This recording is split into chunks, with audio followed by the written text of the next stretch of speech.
Okay, I am Starship, and I got into CB 69.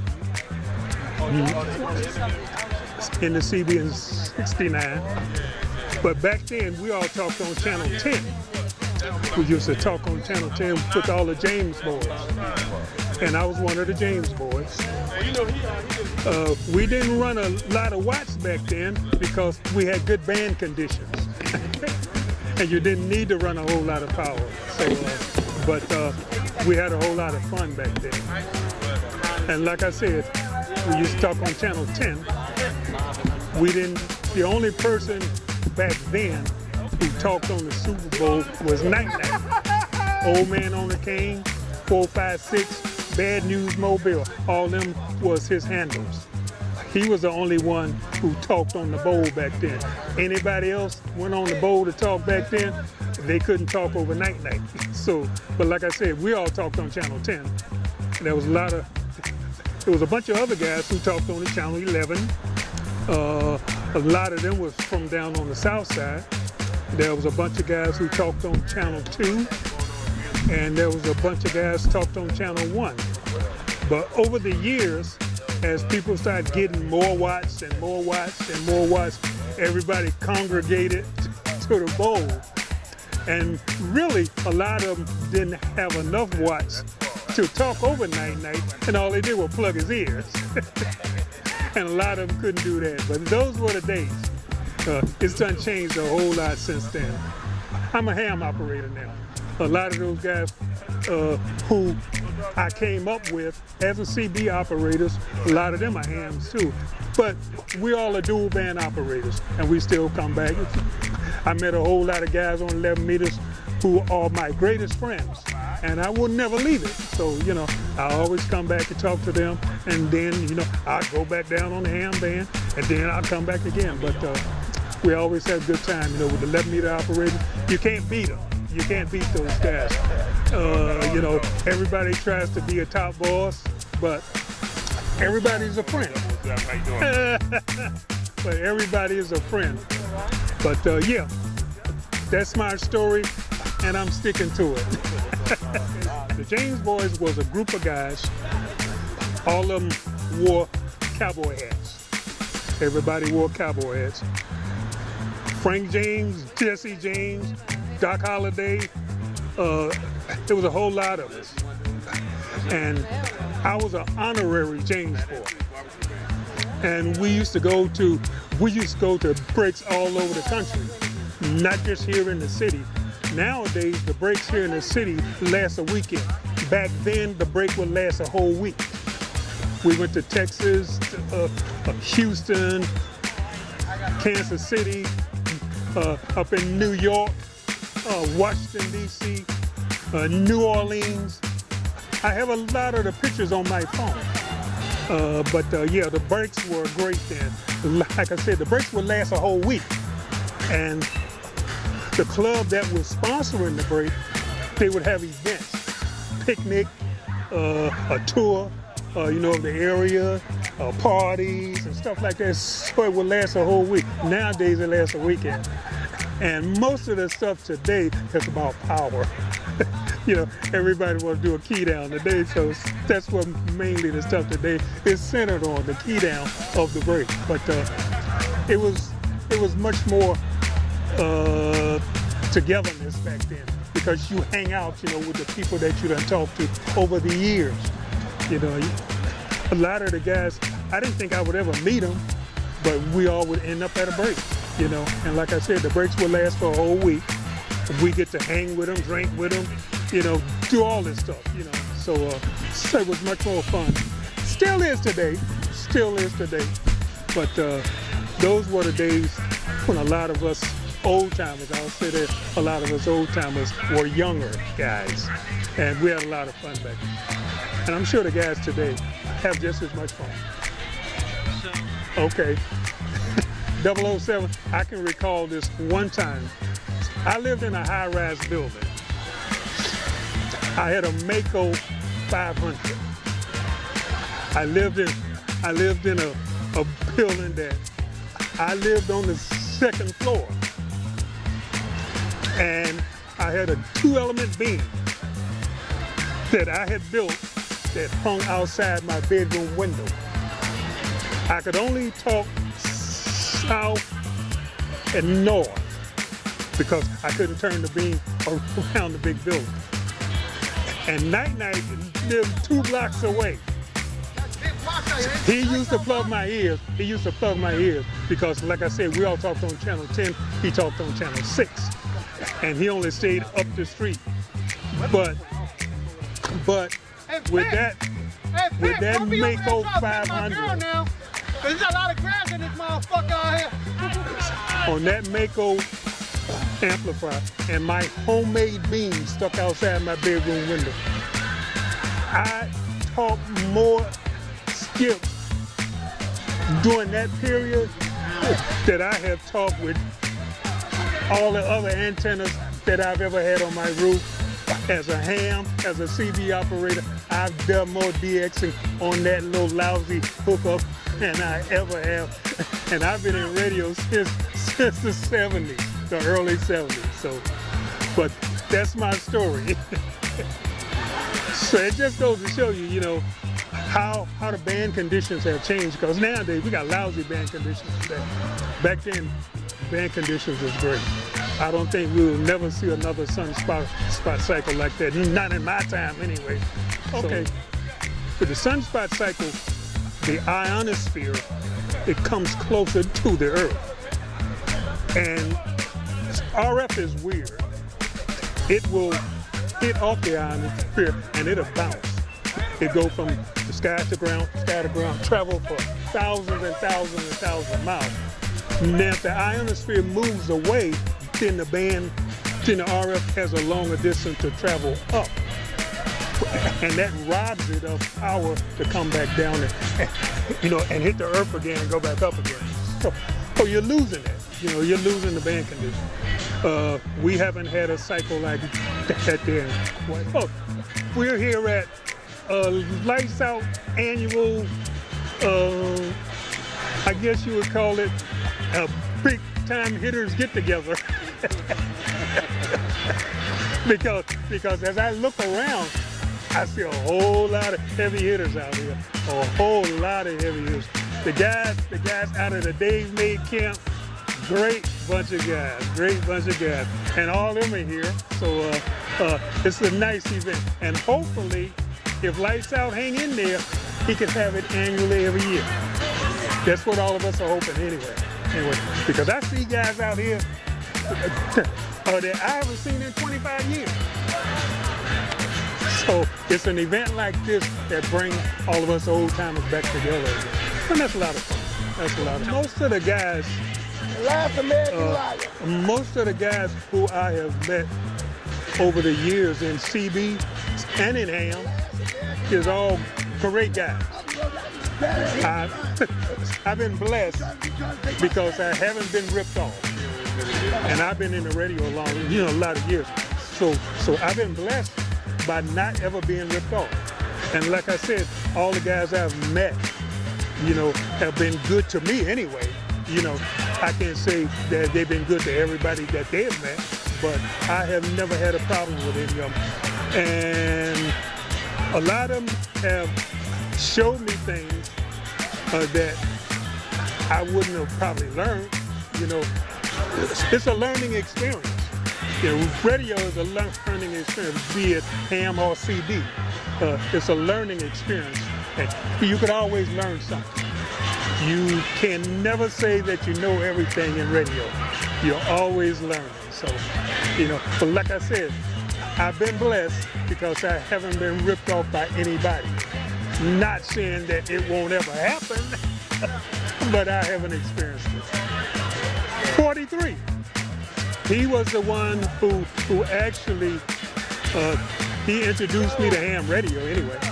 But we've been knowing each other for years and years and years. I was his wedding photographer. I used to shoot all the shots at his bar parties. I used to, do all that stuff. But him and I have been knowing each other for a whole lot of years. So he showed me a lot of things. He's a good guy. He is a good guy. I there's a lot of guys who I've met in CB. Take Lights Out. He's a good friend.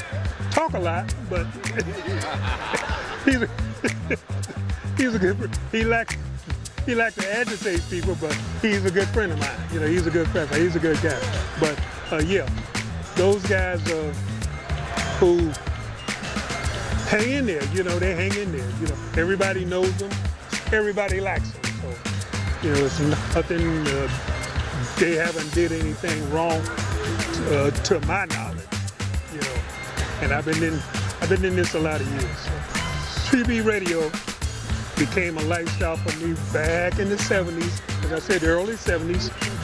And I started off with a receiver. I didn't talk on it then. And I met this guy named Butch. He drove an 18-wheeler truck. I met this guy named Butch. He lived across the street. And he used to talk to me all the time about, why don't you get a radio that transmits instead of a receiver? Yeah, I'm gonna do it one day. And one day he convinced me into buying this Lafayette CB radio. And the rest is history. Okay, well, I bought the radio at Radio Shack. I think I bought that radio from Radio Shack. And I'm not sure of how it ended up there, but the guy who used to work in Radio Shack, he was a CBer too. So it might have been one of his radios, I'm not sure. But anyway, I bought it at Radio Shack off of the clerk. And it was in a box.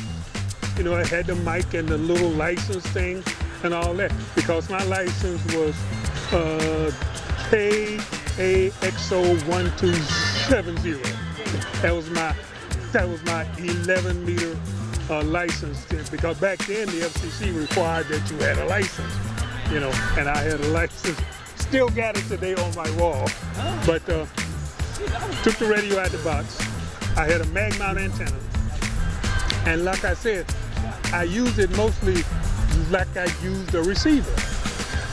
I didn't talk on it. And me and my family was driving to Ohio.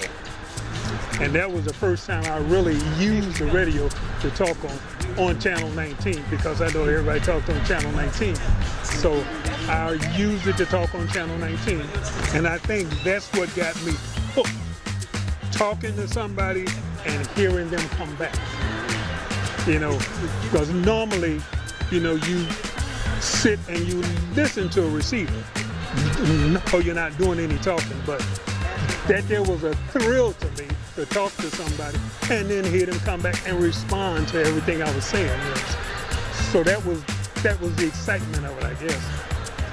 Interference, I have never had any problems with the FCC. I've always had good neighbors. I would imagine a lot of them probably said things behind my back. Because I'm quite sure I bothered somebody. I'm quite sure I bothered somebody, but all of them were good neighbors, and they never just came straight out and said, well, Starship, you're tearing up my TV, or you destroyed my phone, or you turned my microwave on, or any of that stuff. So I always had good neighbors. Well, a mud duck, to my explanation, a mud duck, one who don't run a whole lot of watts to start with. He don't have a good antenna system. He plugs ears, if he can plug ears. And he gets the name a mud duck because back in the day, the James boys used to say that all mud ducks walked around, with a little red wagon, and they had mud in the wagon. And they used to just sprinkle that mud on people. I haven't seen not one mud duck out here. Now, if you had to ask me, if any of the guys who were out here used to be mud ducks. Now that may be a different answer. That might be a different answer because I think I started out as a mud duck. Well, a Watergate is a tape. A tape, of a, I would say of a contest. You might say, a Keydown contest. You want to Watergate it, and that way the end result, nobody can lie about what they did because it's all on the Watergate. It's all on the tape, and that's all it is. It's a tape. Oh, that's all the Watergate is, a tape. Like I say, I'm a ham operator, and I have a station that's huge, and my neighbor's kids sometimes, I remember 10 years ago, they had the Boy Scout Jamboree on the air, and I got some scouts in my neighborhood, and I had them stop by and let them talk all over the world, they were fascinated at this. I mean, they were just, it didn't sit well, with my wife, because my wife had to cook 2 pots of hot dogs. But the youngsters then, I'm saying, it was 10 years ago. Now I know the cell phones have done advanced so much today that,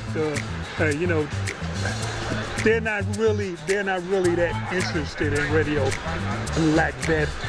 I don't think. Because when you can pick up cell phone, talk anywhere in the world, that's what the new generation does today. Everything is a cell phone.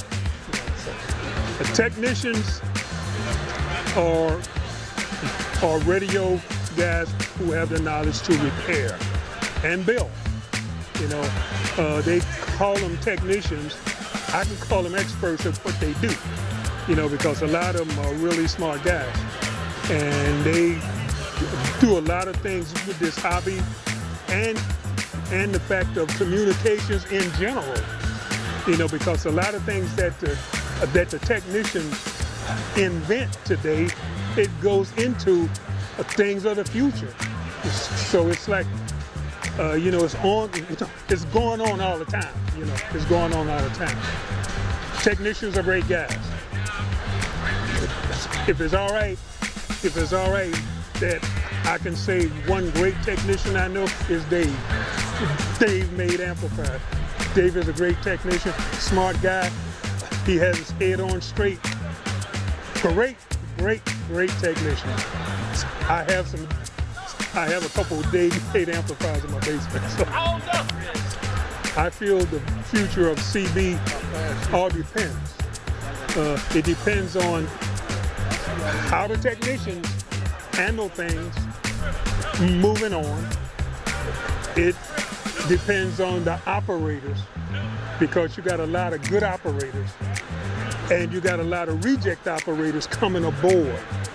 Now, hopefully those young reject operators will take the time to open their ears and shut their mouths and listen.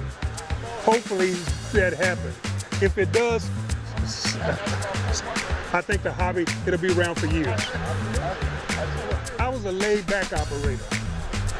I don't think none of the guys, even out here, who could say that they used to hear me get on the radio and just try to key up over top of people and all that stuff. I can recall times that I'd get on the radio, turn all my stuff on, and key one time, and the DX station will come back.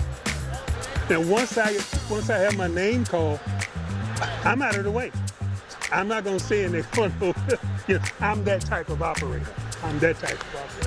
Well, to get your name called, in other states, you let the locals know that you was heard, that you was heard somewhere else other than right there in the neighborhood, So to have a DX station call your name back, that meant you got out, you ain't a mud duck no more. I can remember a whole lot of the operators, a lot of the old timers who are no longer here. They're long gone. They're in that transmission tower in the sky now. But a lot of them Let me see. You know, Old Man Night Night. Oh man, I could just a lot of names I done actually forgot because I haven't heard them in so long. You know, all of the James boys. Some of them. Actually, I'm the last of the James boys. So you know, all the rest of them are going on. You know, so I would like to say, you know, thank you to a lot of those guys because I learned a lot of them. And a lot of the guys still here today, the old timers anyway. You know, I would like to say, hang in there. You know, hang in the hobby. You know, it's a hobby that you love, and hang in there and do it. You know, like I said, I'm a ham operator, but I'm a dual band operator because I don't think I will ever leave 11 meters. I met so many nice guys here, so I always come back and talk to them. You know, even if I don't stay, you know, I don't run a whole lot of watch there no more. I only run 5 watts. And that's to talk across town. That's it. But a lot of the guys I know, they live across town. So, you know, I will be using it the rest of my life. So that's my story and I'm sticking to it.